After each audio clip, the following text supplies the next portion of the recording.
हमारी संस्कृति, हमारे संस्कार सदा रहें हमारे साथ। सब्सक्राइब करें तिलक।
महाभारत के युद्ध में भगवान श्री कृष्ण स्वयं सारथी बनकर अर्जुन के जिस रथ को चला रहे थे, उस रथ की पताका पर हनुमान जी का चित्र अंकित था।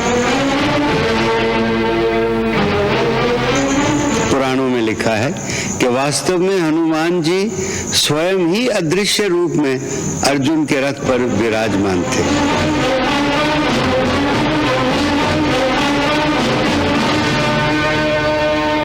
तिलक प्रस्तुत करते हैं दिव्य भूमि भारत के प्रसिद्ध धार्मिक स्थानों के अलौकिक दर्शन।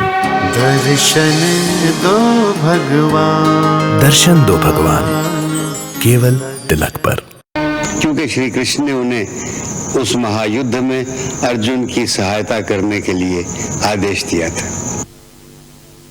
द्वापर युग में भगवान श्री कृष्ण के साथ हनुमान जी की भेंट कब और कैसे हुई, यही कथा अब हम आपको सुनाने जा रहे हैं। हनुमान जी भगवान शंकर के ही अंशावतार हैं, जिन्होंने त्रेता युग में भगवान राम की सेवा के लिए ही अवतार धारण किया था। उन्होंने कदम कदम पर श्री राम जी की सेवा के कीर्तिमान स्थापित किए। गोस्वामी तुलसीदास जी ने हनुमान चालीसा में श्री हनुमान जी के बल पराक्रम और उनकी शक्ति और गुणों का वर्णन करते हुए लिखा है, जय हनुमान ज्ञान गुण सागर, जय कपीस तिहु लोक उजागर। जय हनुमान ज्ञान गुण सागर, जय कपीस तिहु लोक उजागर। कंचन वरण विराज सुवेशा, कानन कुंडल कुंचित केसा, कानन कुंडल कुंचित केसा। प्रभु चरित्र सुनिवे को रसिया, राम लखन सीता मन बसिया। सूक्ष्म रूप धर सियहि दिखावा, विकट रूप धर लंक जरावा, विकट रूप धर लंक जरावा। लाए संजीवन, लाए संजीवन,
हनुमान गोसाई कृपा करो गुरुदेव की नाई। त्रेता युग में जब मृत्यु लोक पर अपनी लीला समाप्त करके भगवान श्री राम अपने परम धाम को पधारने लगे तो उन्होंने जामवंत और हनुमान जी इन दोनों को चिरंजीवी बनकर पृथ्वी लोक पर ही रहने का आदेश दिया था।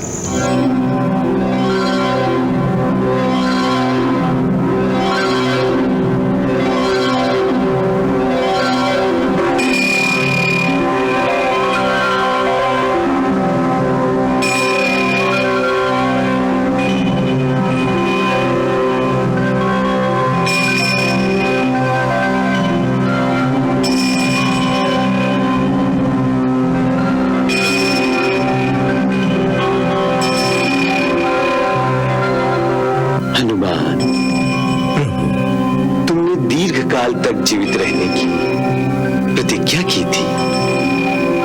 हे हरीश्वर, जब तक संसार में मेरी कथाओं का प्रचार रहे तब तक तुम भी मेरी आज्ञा से धरती पर रहोगे। तुम कलयुग के अंत में होने वाली प्रलय तक रहकर मेरी कथा का प्रचार करोगे। जो आज्ञा प्रभु। हे पवन पुत्र, कलयुग में धर्म का केवल एक ही चरण रह जाएगा, अतः उस समय भक्तों को तुम्हारी सहायता की विशेष आवश्यकता होगी, क्योंकि कलयुग में केवल हरि नाम कीर्तन ही मोक्ष का सुलभ मार्ग होगा। ब्रह्मा के पुत्र रीक्षराज जामवंत द्वापर के अंत तक धरती पर रहेंगे। उन्होंने ये भी वचन दिया था कि वो द्वापर युग में भी उन्हें दर्शन देंगे। श्यमंतक मणि की खोज करते करते जब भगवान श्री कृष्ण जामवंत की गुफा में पहुंचे तो वहां उन्होंने जामवंत की प्रार्थना पर उसे फिर से अपने श्री राम रूप के दर्शन दिए थे। प्रभु, कितनी प्रतीक्षा कराई आपने। मैं तो आपके लिए ही इस एकांत में साधना कर रहा था।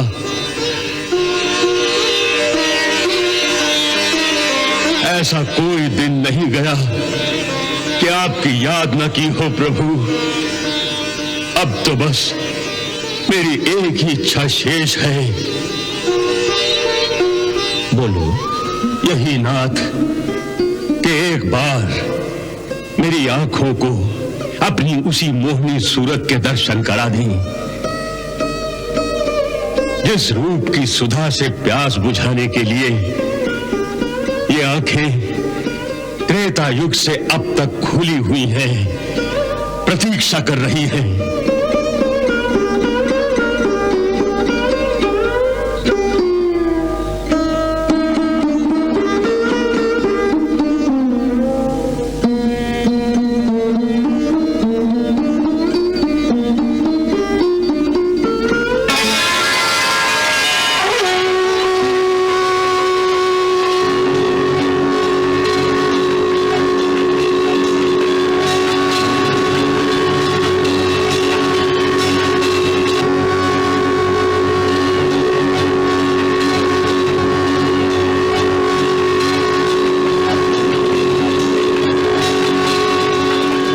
जामवंत को तो जल्दी ही दर्शन हो गए थे, परंतु हनुमान जी को दर्शन देने का समय कुछ देर में आया। उन्हें बहुत प्रतीक्षा करनी पड़ी। हनुमान जी जानते थे कि श्री कृष्ण रूप में भगवान का अवतार हो चुका है, परंतु एक सच्चे भक्त और निस्वार्थ सेवक की भांति वो उस क्षण की प्रतीक्षा करते रहे जब प्रभु स्वयं उन्हें बुलाएंगे या दर्शन देंगे, क्योंकि स्वामी की आज्ञा के बिना सेवक अपनी मर्जी से अपने मालिक के सम्मुख चला जाए तो सेवक धर्म के अनुसार उसे सेवक की धृष्टता समझा जाता है। चुनाचे हनुमान जी एक रमणीक पर्वत पर प्रभु का नाम स्मरण करते हुए स्वामी के आदेश की प्रतीक्षा करते रहे। श्री राम जय जय राम, श्री राम जय राम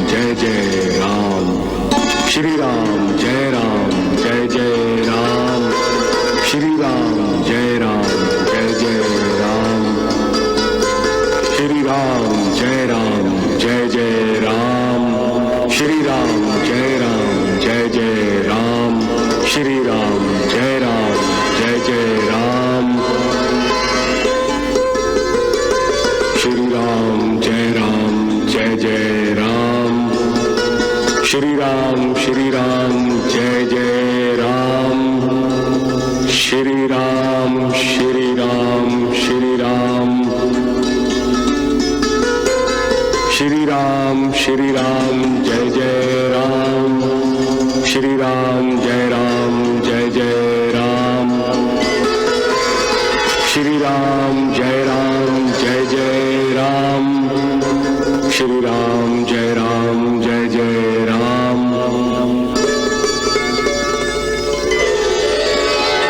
प्रणाम प्रभु। प्रणाम भगवान। कहिए, किस लिए स्मरण किया आपने मेरा? प्रभु, भक्त सदा सर्वदा ही भगवान का ही स्मरण करता है, और मैं तो केवल आप ही का ध्यान करता हूं। मेरा अंश, मेरा अवतार पवन पुत्र हनुमान भी केवल आप ही के ध्यान में मगन रहता है। हे महादेव, जैसे एक माता का उसके बच्चों पर सदा ही ध्यान रहता है, उसी तरह भगवान का भी अपने भक्तों पर सदा ही ध्यान रहता है। परंतु ऐसा लग रहा है कि युगों युगों से आपके दर्शन की अभिलाषा से पृथ्वी लोक पर निवास करने वाले भक्त शिरोमणि हनुमान की ओर आपका ध्यान नहीं है प्रभु। हे महादेव, अपने भक्तों का पालन करना ये तो देवताओं का धर्म ही है। आप भी तो जानते हैं कैलाशपति कि हनुमान उसकी भक्ति की वजह से ऐसी ऊंचाई पर पहुंच गया है कि अब भक्त हनुमान और भगवान में कोई अंतर ही नहीं रहा है। हे शिव, धर्म की रक्षा और स्थापना करने के मेरे कार्य में मुझे हनुमान जैसे मेरे भक्तों की आवश्यकता है। धर्म का नाश ना हो जाए, इसके लिए हनुमान जैसे भक्तों का चिरंजीव हो जाना भी अति आवश्यक है। ये तो ठीक है प्रभु, परंतु आप सचमुच हनुमान जी को अपने दर्शनों से कब निहाल करेंगे? जब कौरव पांडवों का महाभयंकर युद्ध शुरू होगा, तब पांडवों की सहायता करने श्री कृष्ण के साथ हनुमान का भी पांडवों के साथ होना अति आवश्यक है। इस युद्ध के पहले ही मैं हनुमान को श्री राम का दर्शन करवा दूंगा। श्री राम जय जय राम। श्री राम जय जय राम। श्री राम जय जय राम। श्री राम जय जय राम। श्री राम जय जय। नारायण नारायण। प्रणाम पवन पुत्र।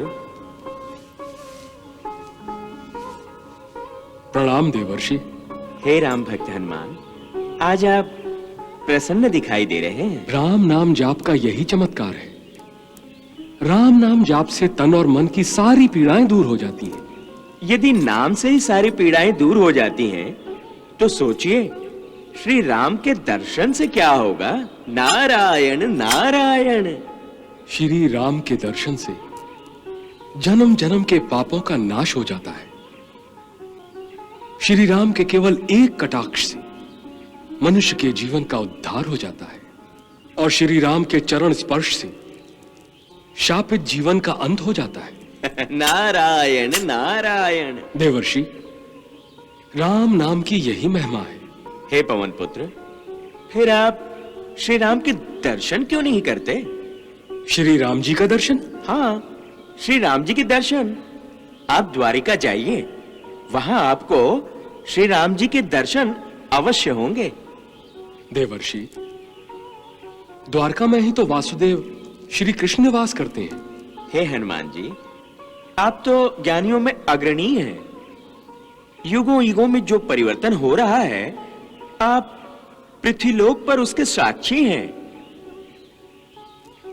आप अवश्य जानते होंगे कि श्री कृष्ण भगवान विष्णु का ही अवतार है, और आपको इसका भी ज्ञान होगा वासुदेव श्री कृष्ण ही त्रेता युग में श्री राम थे। हाँ देवर्षि, मैं ये सब जानता हूं, परंतु मैं श्री राम जी का सेवक हूं। प्रभु श्री राम मेरे स्वामी हैं। सेवक का कर्तव्य होता है स्वामी की आज्ञा का पालन करना। यदि श्री राम के बिना बुलाए मैं उनसे मिलने गया तो वो मेरी धृष्टता होगी, मेरे स्वामी का अपमान होगा, वो श्री राम की अवज्ञा होगी। हे हनुमान जी, ये द्वापर युग है, त्रेता युग नहीं। क्या आपको विश्वास है कि इस युग में भी श्री राम आपको दर्शन देंगे?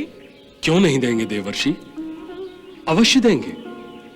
मुझे अपने स्वामी पर पूरा विश्वास है, मुझे अपनी भक्ति पर पूर्ण श्रद्धा है और मुझे उनके वचन पर भी पूर्ण विश्वास है। मुझे और जामवंत को प्रभु ने द्वापर युग में दर्शन देने का वचन दिया था और उसी वचन का पालन करने के लिए सियामंतक मणि के बहाने प्रभु स्वयं जामवंत को दर्शन देने जामवंत की गुफा में गए थे। मुझे भी दर्शन देंगे प्रभु। जब समय आएगा तब वो मुझे भी अवश्य दर्शन देंगे। नारायण नारायण, आप तो अंतर्यामी हैं। अंतर्यामी तो मेरे प्रभु श्री राम हैं देवर्षि। प्रभु एक वचनी, एक पत्नी और एक वाणी है। वो अवश्य मुझे दर्शन देंगे और जब तक दर्शन के लिए वो मुझे बुलावा नहीं भेजेंगे तब तक मैं उनकी प्रतीक्षा यहीं करता रहूंगा।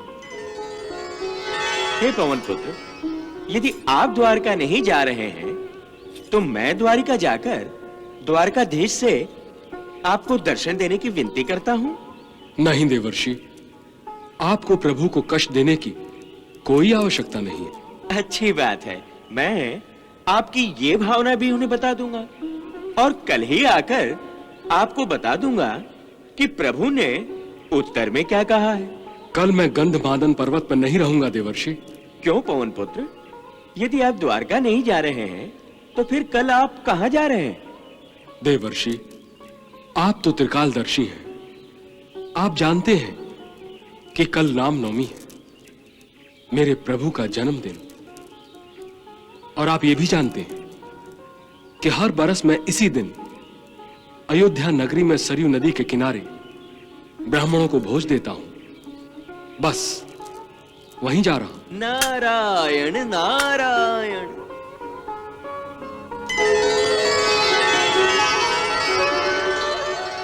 हे प्रभु, देवर्षि हनुमान की परीक्षा लेना चाहते हैं। हे शिव, देवऋषि कुछ भी कर सकते हैं। कल को यदि हमारी भी परीक्षा लें तो हमें आश्चर्य नहीं होना चाहिए।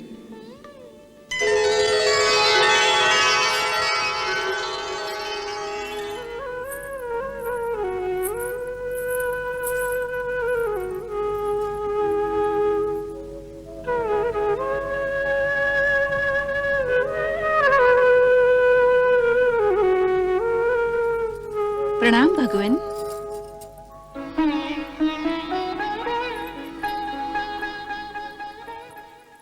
भगवान, आप ध्यानावस्था में बैठकर भी मुस्कुरा रहे थे, अर्थात आप अपने किसी परम भक्त का स्मरण कर रहे थे, है ना? हाँ देवी, आपने ठीक ही कहा। मैं अपने परम भक्त का ही ध्यान कर रहा था।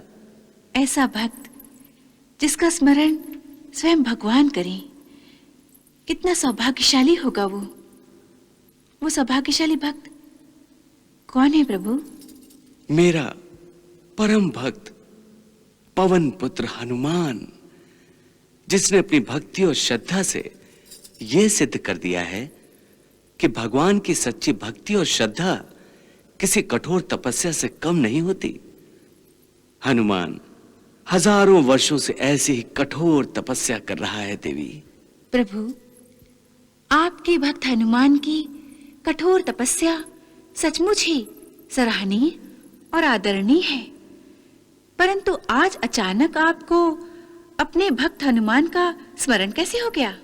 देवी, जिस प्रकार सच्चे भक्त अपने भगवान का सदैव स्मरण करते रहते हैं, उसी प्रकार भगवान भी अपने सच्चे भक्तों को कभी नहीं भूलते, परंतु भगवान का अपने भक्तों से मिलने का समय और कारण निर्धारित होता है। अर्थात आपका और आपके भक्त हनुमान के मिलने का कारण भी पूर्व निर्धारित ही होगा प्रभु। अवश्य देवी, भगवान का दर्शन पाने और अनुग्रहित होने की अभिलाषा तो हर एक भक्त के मन में होती है। इसी इच्छा और अभिलाषा से सभी तपस्या करते हैं, परंतु इस तपस्या के पीछे भक्त के मन में कभी-कभी कोई स्वार्थ भी छुपा रहता है। भक्ति में स्वार्थ प्रभु?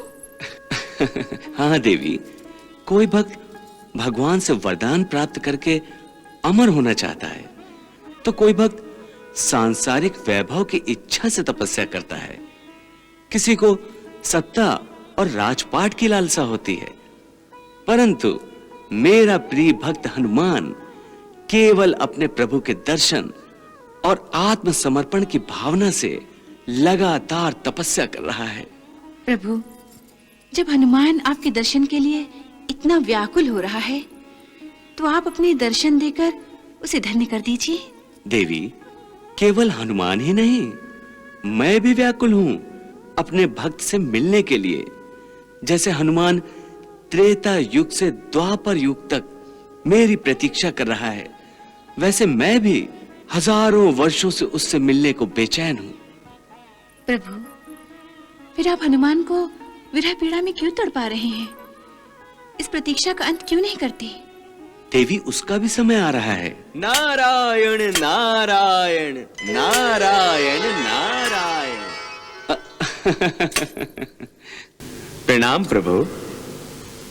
मुनिवर, आप कुछ व्याकुल दिखाई दे रहे हैं। कहाँ से आ रहे हैं आप?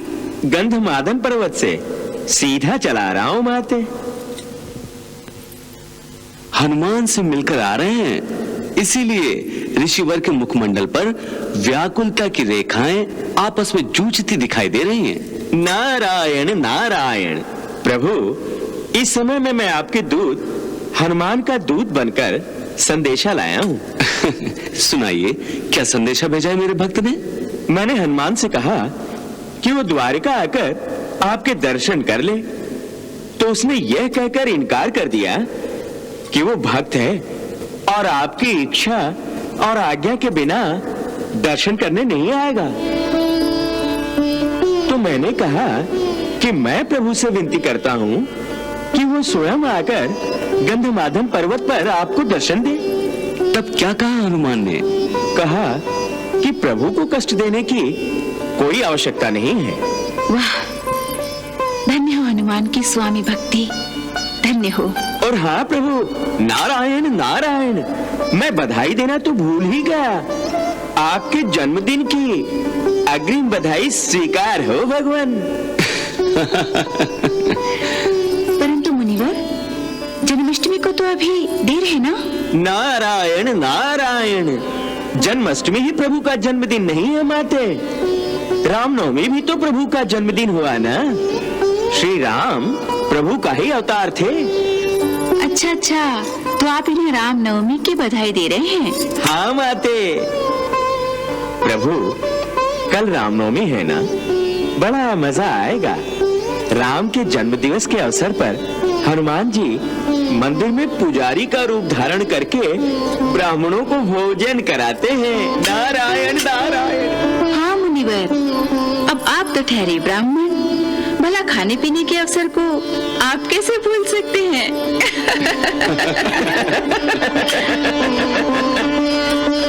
प्रभु, आप भी चले चलिए ना, बहुत अच्छा अवसर है।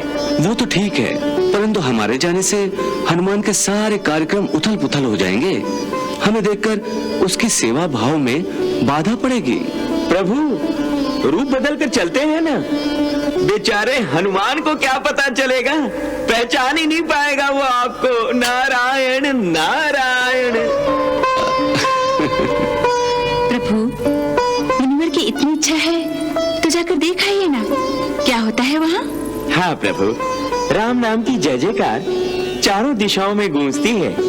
वो दृश्य तो देखने योग्य होता है भगवान। आहा, क्या दृश्य होता होगा वो भी। सारा वृत्तांत सुनकर मेरे मन में भी लालसा हो रही है कि यह दृश्य स्वयं चलकर अपनी आंखों से देखूं। तो जाइए ना प्रभु, संकोच क्यों कर रहे हैं? नारायण नारायण नारायण नारायण।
अच्छी सुगंध आ रही है। लगता है हनुमान जी ने बड़ा स्वादिष्ट भोजन बनवाया है।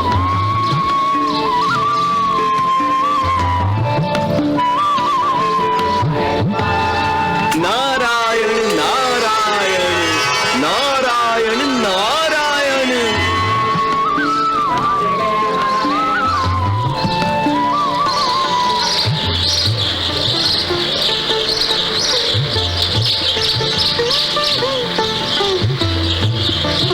प्रभु, मुझे नहीं लगता कि अब आपको आपका भक्त पहचान पाएगा।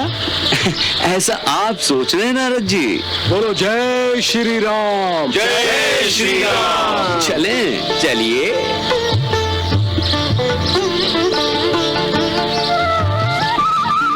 बोलो जय श्री राम। जय श्री राम।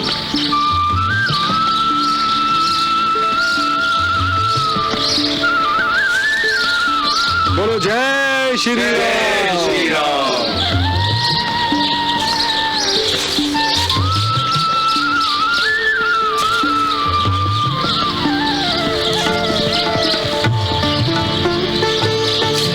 बोलो जय श्री राम। जय श्री राम।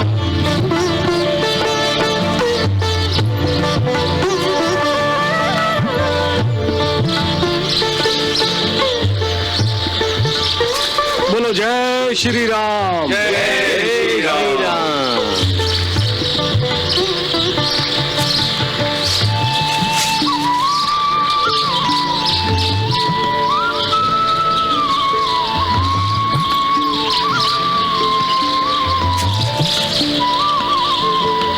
बोलो जय श्री राम। जय श्री राम।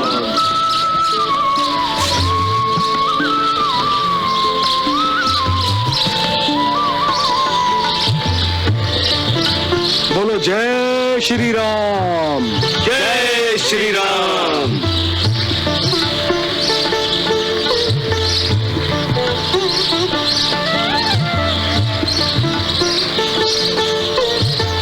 बोलो जय श्री राम। जय श्री राम।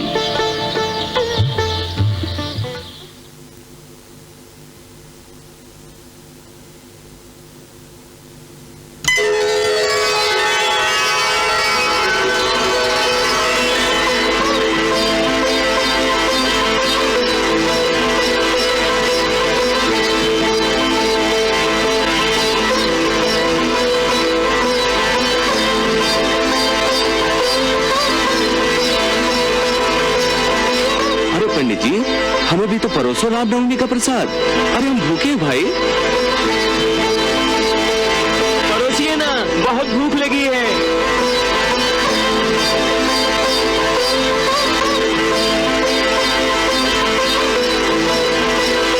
अरे पंडित जी, परोसिए, परोसिए ना।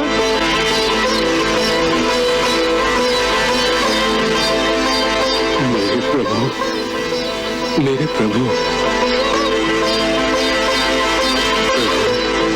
अपने सेवक का प्रणाम स्वीकार कीजिए।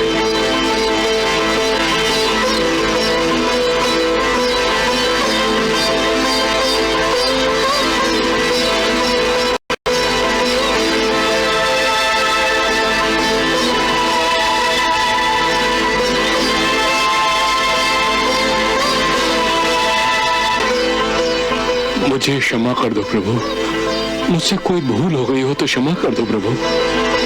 हनुमान, तुमसे कोई भूल हो ही नहीं सकती।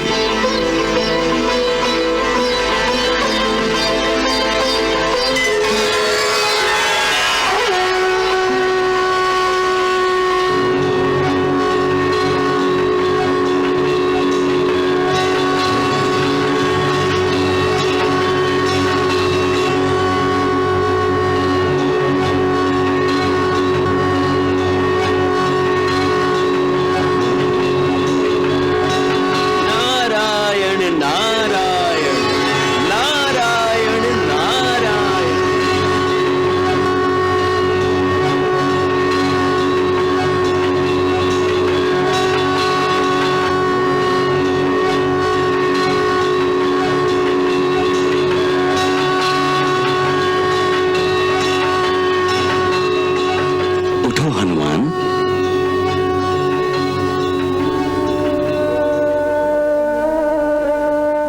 प्रभु, मुझसे कौन सी भूल हो गई है? ऐसा कौन सा पाप मेरे हाथों घड़ा है जो आपको स्वयं चलकर यहां आना पड़ा, जबकि मुझे चलकर द्वारका आना चाहिए था? मेरे भक्त, मैं तुम्हारी भक्ति और सेवा में विघ्न नहीं डालना चाहता था। मेरी तो इच्छा थी आपके दर्शनों की, सोचता था जाने कब आपके दर्शन होंगे। तो आज तुम्हारी इच्छा पूरी हो गई ना? नहीं प्रभु, नहीं।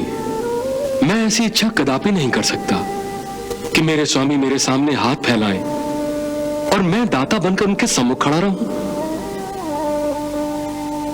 प्रभु, ये दर्शन नहीं, अनर्थ है, अनर्थ। ये दृश्य देखने से पहले तो अच्छा होता कि मेरी आंखें अंधी हो जाती। नहीं भक्त, जो आंखें केवल मेरे चरणों को देखकर ये जान जाती हैं कि वो उसके स्वामी के चरण हैं, वो आंखें तो तेजस्वी आंखें हैं। भला ऐसी आंखें अंधी कैसे हो सकती हैं? काश ऐसी दृष्टि मेरे हर भक्त में होती। प्रभु, ये दर्शन अधूरा है। मैं आपके दर्शन के लिए स्वयं आऊंगा और सीता मैया के साथ आपके दर्शन करूंगा। तभी तो मेरा दर्शन पूरा होगा, तभी तो मेरी मनोकामना पूरी होगी। तथास्तु।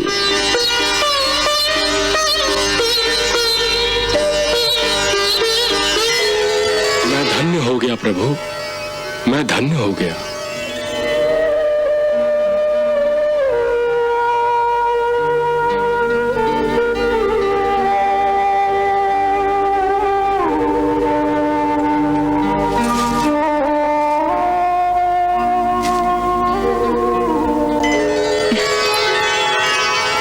वाह प्रभु वाह, आपके भक्त ने तो कमाल कर दिया।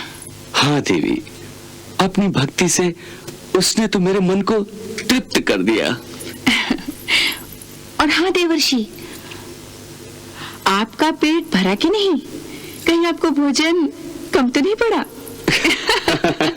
मुनिवर, भोजन तो क्या करते, हनुमान की श्रद्धा और भक्ति को देखकर इनका मुंह तो खुला का खुला ही रह गया था।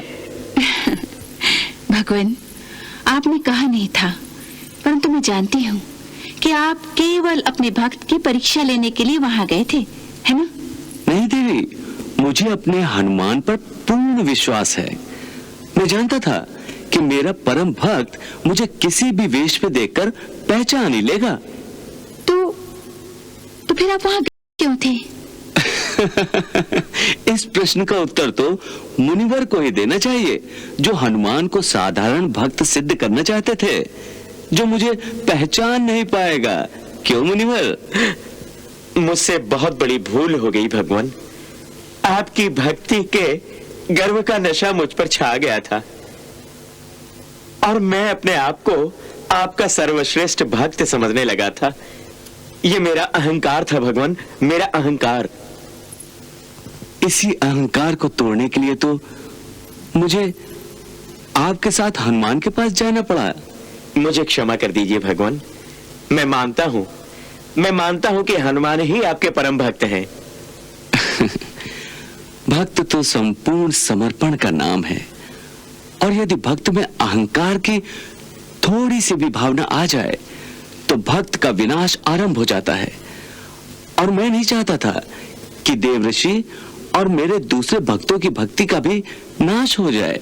प्रभु, आपके दूसरे भक्त भी अहंकार के मारे हैं? हाँ देवी। अब आप किन भक्तों की बात कर रहे हैं?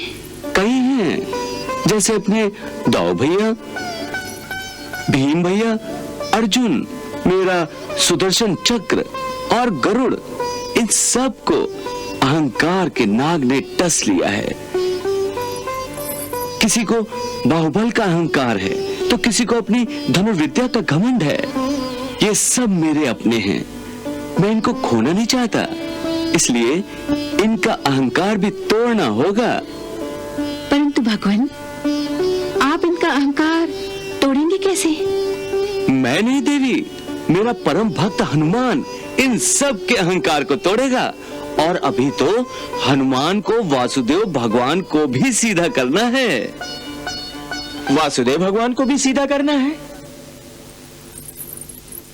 हाँ मुनिवर। प्रभु, ये मैं क्या सुन रहा हूँ? मुनिवर, इस धरती पर एक और वासुदेव ने जन्म लिया है। वासुदेव भगवान पौंड्रक नगरी का राजा है। वासुदेव पौंड्रक?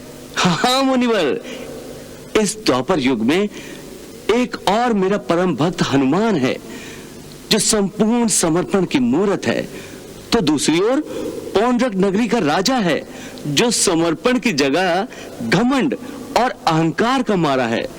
वो अपने आप को वासुदेव कहता है। उसने शंख, पद्म, गदा और सुदर्शन चक्र भी ग्रहण कर रखा है।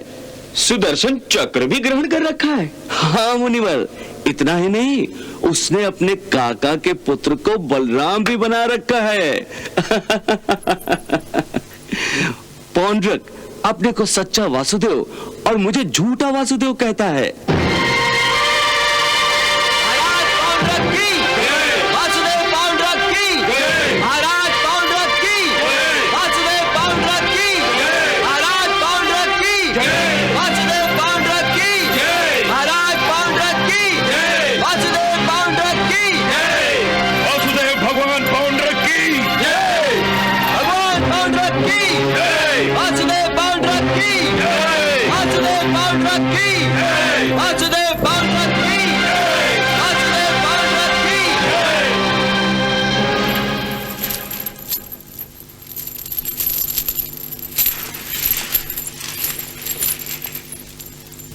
मेरे श्रद्धालुओं की श्रद्धा और समर्पण को देखकर मेरा मन प्रसन्न हुआ।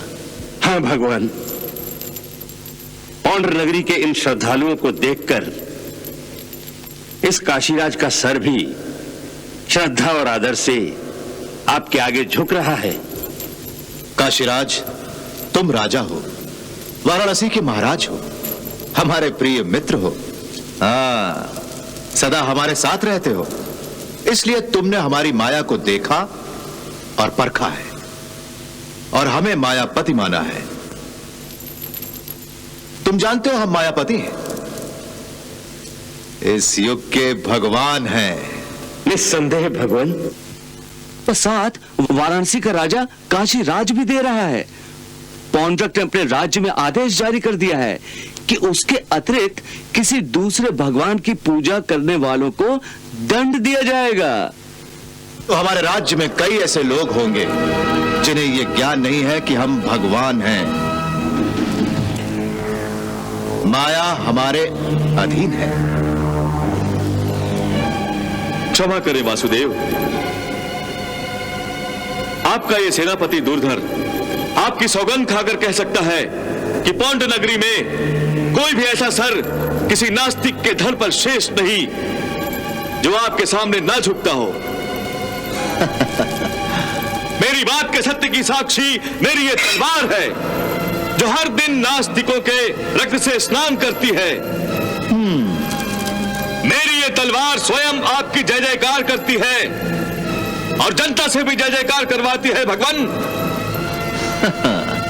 भगवान वासुदेव पौंड्रक की जय, भगवान वासुदेव पौंड्रक की जय, भगवान वासुदेव पौंड्रक की जय।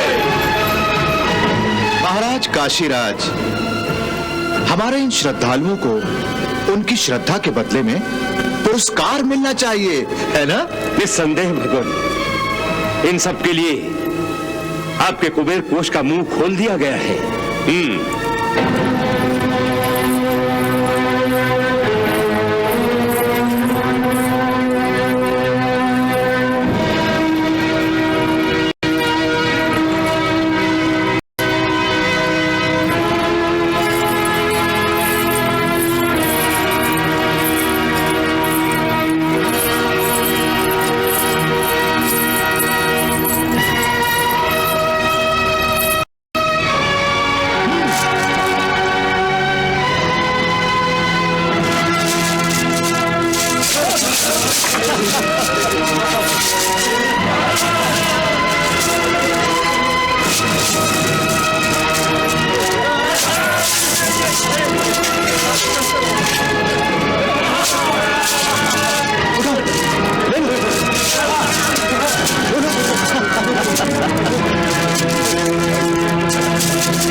अपने भगवान को साष्टांग नमस्कार करो।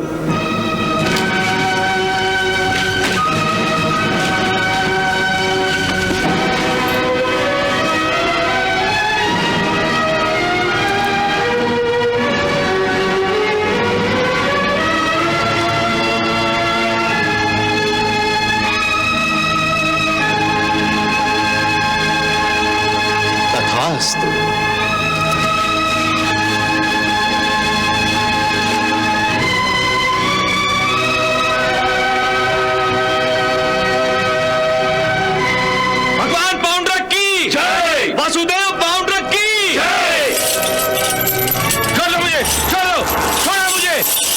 मुझे छोड़ दो, छोड़ो।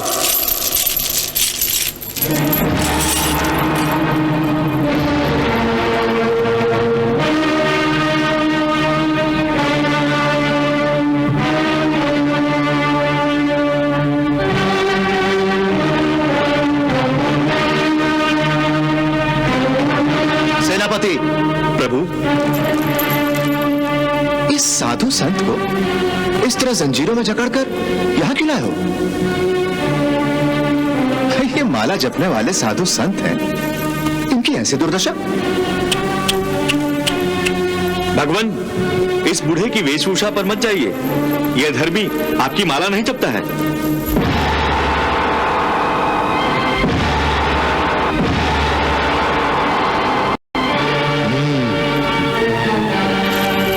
भगवान वासुदेव की पूजा नहीं करता। अरे चक्रधारी, शंखधारी, गदाधारी वासुदेव की पूजा नहीं करता, फिर भी ये पौंड्र नगरी में जीवित है।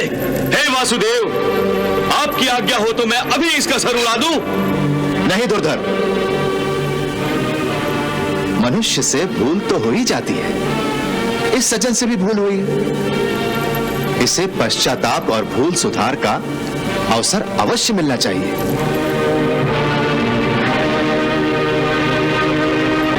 हे अधर्मी दानव, अवसर तो तुम्हें वासुदेव श्री कृष्ण ने दिया है अपनी भूल सुधारने का, परंतु तुम सुधरने का नाम नहीं ले रहे हो और ये झूठी गदा, शंख और चक्र का प्रदर्शन करके लोगों की आंखों में धूल झोंक रहे हो। अपने आप को भगवान कह रहे हो। तुम भगवान नहीं हो पौंड्रक, तुम भगवान नहीं हो। वासुदेव तो द्वारकाधीश श्री कृष्ण है।